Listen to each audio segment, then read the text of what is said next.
This is a reading from the book 52 Hebrew Words by Dave Adamson.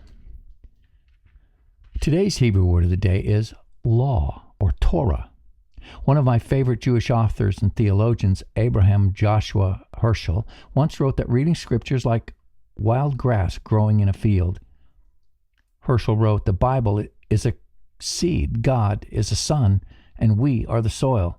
I love this idea, but let's be honest for a moment. The Bible can be boring to read sometimes, right? Some parts are tough to understand.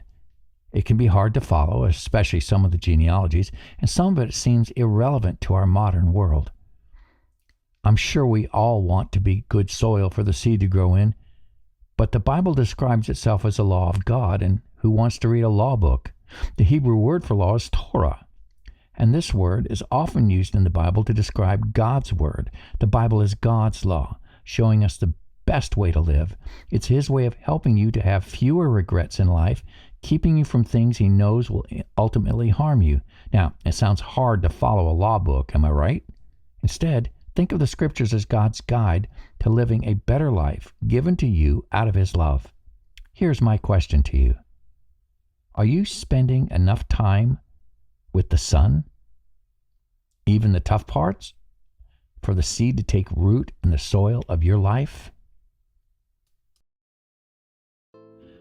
This was a reading from 52 Hebrew Words Every Christian Should Know by Dave Adamson, published by Christian Art Gifts. You can purchase this on Amazon, or you can contact Christian Art Gifts at their website.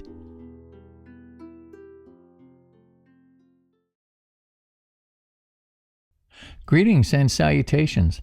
Welcome to another episode of Coffee, the Bible, and Paige. I am Paige, your caffeine-imbued host. And here, ladles and jelly spoons, is my caffeine. Say it with me. In the beginning, there was coffee, and lo, it was very good. All right. We are up to episode 32 of my series in Romans. Today, we're going to be looking at verses 6, 7, and 8 of chapter 5. Let's start with verse 6. In Romans 5:6, Paul the Apostle makes a remarkable statement about the timing of the cross. He says, "You see, at just the right time, when we were still powerless, Christ died for the ungodly." Since the fall of mankind, humanity's timeline and God's timeline have been on a collision course. The collision took place at the birth of Jesus in Bethlehem. But have you ever asked the question, why was this the right time? Why not some other time? The phrase Paul uses for the right time, Greek, it's kata karon. I'm sure I'm saying that wrong. Please forgive me. It means more than simply a moment on a clock. Greek has a word for ordinary chronological time, clock time, if you will. It's called chronos. But Paul chooses kairos, a word that refers to an appointed or decisive moment, the moment when something is perfectly suited to occur. My day I might refer to my day in terms of chronos. But if I referred to an appointment in the middle of my day, I might refer to it as kairos, a specific time, an appointed time. Paul is saying that Jesus' death wasn't a random moment.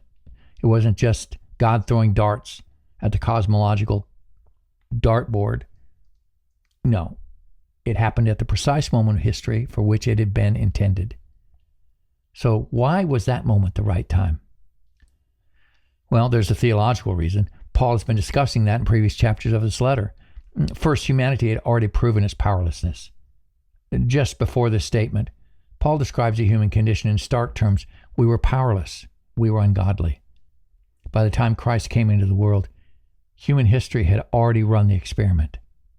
The Gentile world had produced brilliant philosophy. Think of Plato, Aristotle, and had built vast systems of government and culture under the Roman Empire. Yet moral darkness remained. Knowledge and law had not cured the human heart. It was the right time. The Jewish world possessed something far greater than philosophy. It had received the law of Moses. the covenants, the prophets, the temple system. Yet even with this divine revelation, sin persisted. It was time for God's solution. This is exactly the point Paul has been building to since the beginning of the epistle to the Romans. Both Jew and Gentile stand guilty before God. History had demonstrated that humanity, left to itself, could not repair its own brokenness. Only then does God intervene. It was the right time. The prophetic clock had reached its moment. Throughout the Old Testament, the coming of the Messiah is presented as part of a large and long unfolding plan. The promise moves from Abraham through the covenants, through the law, the prophets, the royal promises given to David. Paul echoes this same idea in his epistle to the Galatians, where he writes, when in the fullness of time, that is, in the right time, had come, God sent forth his Son. In other words, the arrival of Christ was not an improvisation. It was a culmination of centuries of divine preparation. God didn't just flip a coin. No, this was his plan all along. Paul is not merely saying Christ died sometime in history. He's saying Christ died in accordance with God's appointed moment, the exact time determined by God's redemptive plan. In other words, the death of Jesus Christ was not accidental improvisation, premature or delayed. It occurred at the precise moment in history when God intended. Now, the world itself had been uniquely prepared for the spread of the gospel. By the first century, the Mediterranean world was experiencing the stability historians call Pax Romana. Under Roman rule, roads connected cities across vast distances. Travel was relatively safe. Communication between regions was easier than ever before. This allowed missionaries such as Paul the Apostle to carry the message of Christ from city to city throughout the empire. It was the right time. Language played a remarkable role. Centuries earlier, the conquest of Alexander the Great had spread Greek culture throughout the entire Eastern Mediterranean. As a result, Koine Greek had become the common language of commerce and communication. Because of this, the message of Christ could be written in one language and understood across many nations. The books that would form the New Testament were written in this widely understood Greek. You see, it was the right time. At the same time, the Jewish people had been scattered across the empire in what is now called the diaspora. Jewish communities had established synagogues in major cities throughout the Roman world. These synagogues often became the launching pad from which the gospel was preached, providing an immediate audience familiar with the scriptures and the hope of the Messiah. You see, it was the right time. Ironically, the moral condition of the world also revealed why the moment was right. Christ didn't come during a golden age of human virtue. No, he entered a world filled with cruelty and corruption. Roman society tolerated practices such as slavery, infanticide, brutal public spectacles, emperor worship, and into that darkness the light of Christ appeared. Paul deliberately emphasizes this by saying that Christ died for the ungodly, not for the righteous or morally improved, but for those living in rebellion against God. It was the right time. Finally, the timing revealed the nature of God's grace. If Christ had come when humanity deserved help, salvation might appear to be a reward. But Paul insists on the opposite. Christ died while we were powerless. He died while we were ungodly. He died while we were sinners. In fact, Paul goes even further on to say that we are enemies of God. The timing of the cross proves that salvation is not a response to human goodness, something to bail us out. It's an act of divine mercy extended despite human rebellion. Now, seen this way, Romans 5 describes a moment when these two timelines intersect. On one side is God's long redemptive plan, unfolding through prophecy, history. On the other hand is the story of humanity proving again and again and again and yet again its inability to save itself. At the precise point where those two lines meet, Christ dies. It was the right time. Humanity had proven its need. Prophecy had reached fulfillment. History had prepared the world. The sacrificial system had pointed the way.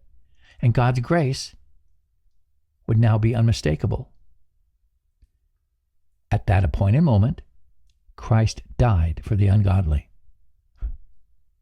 It was the right time. All right, we're going to take a break right now, and I want you to listen to a little message about a good friend of mine, Taylor Chastain, and his junk removal company. He serves the metro Atlanta area. He's a good man, a godly man. And I can attest to his integrity and his work ethic.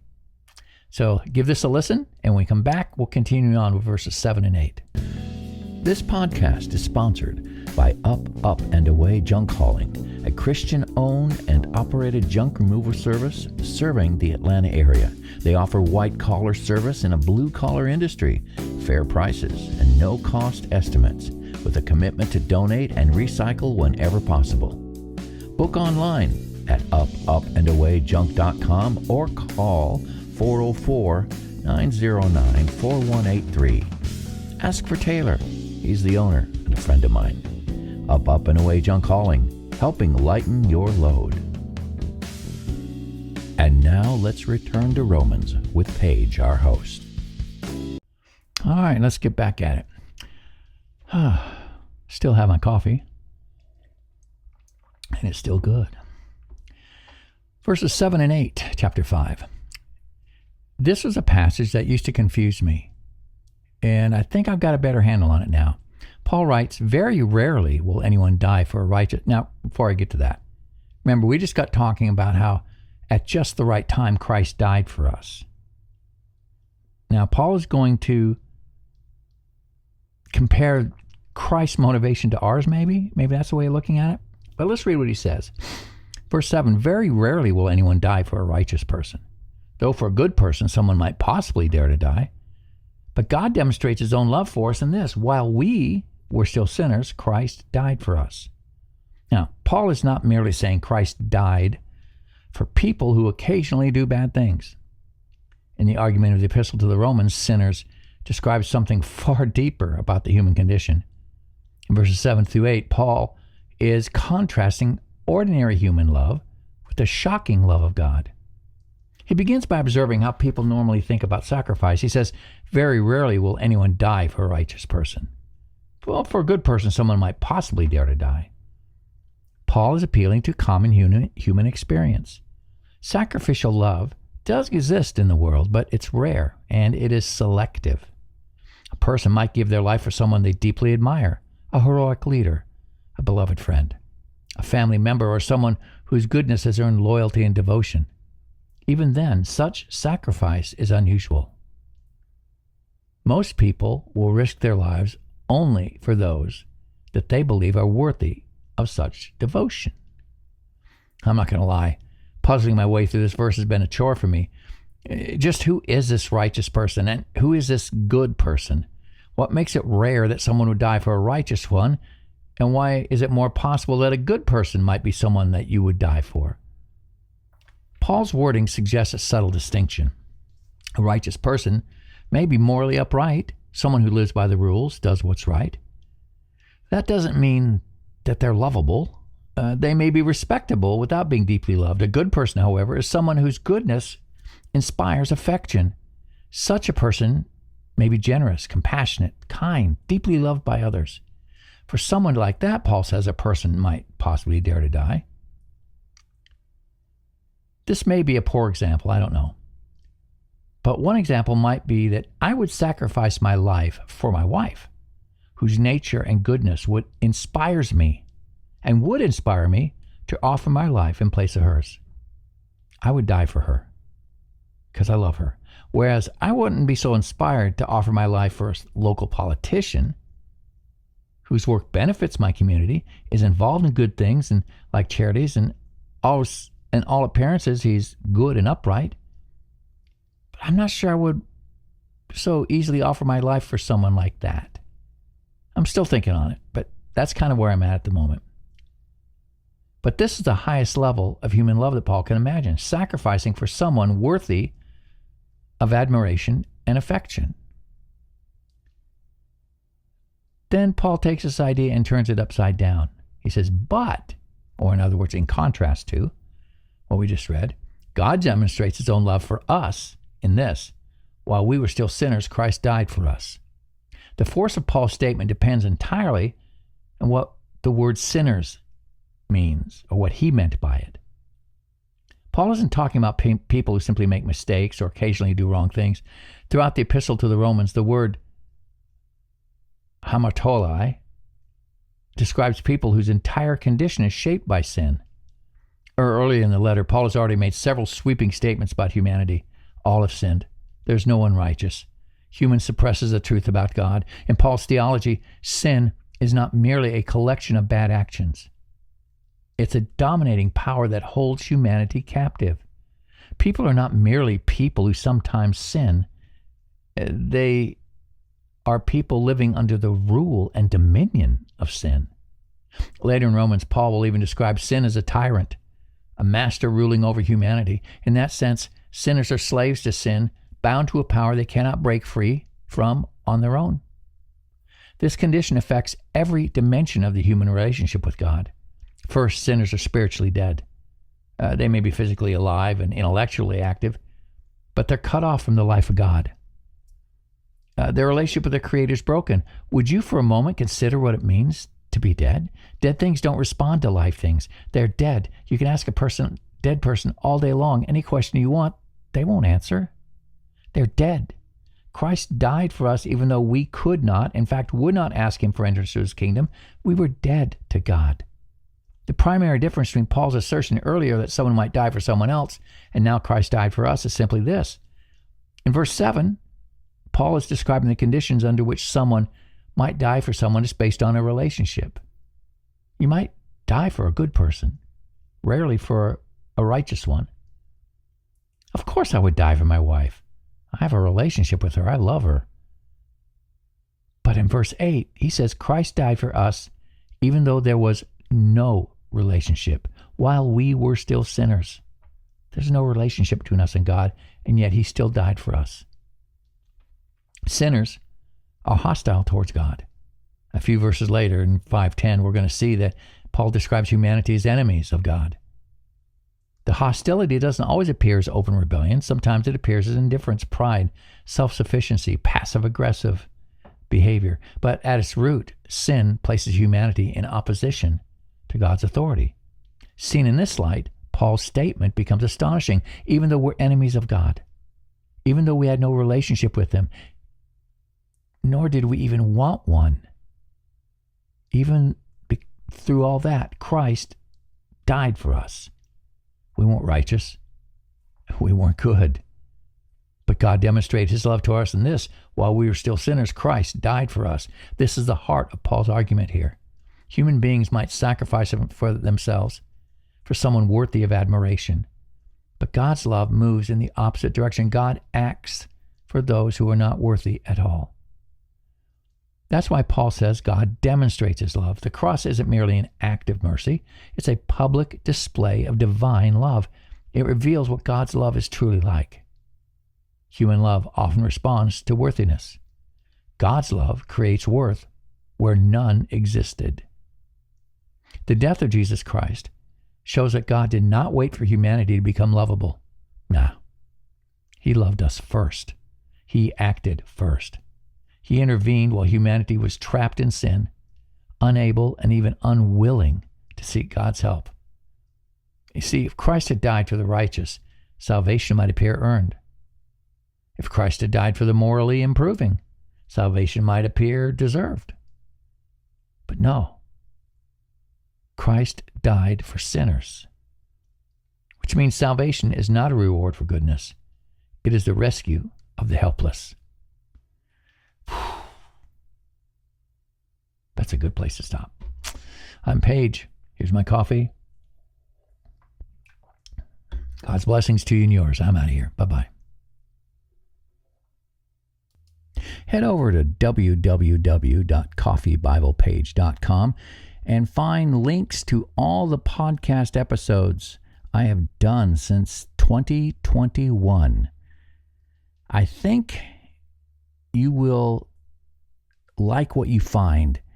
My goal is that by the end of 2029 or so, that I will have done a commentary or personal Bible study on every book in the New Testament. So join me on the journey. Coffee, the Bible and Page. Thinking with my mouth open. You have been watching or listening to Coffee, the Bible, and Paige with your host, Paige C. Garwood, thinking with his mouth open since Noah was tarring the ark.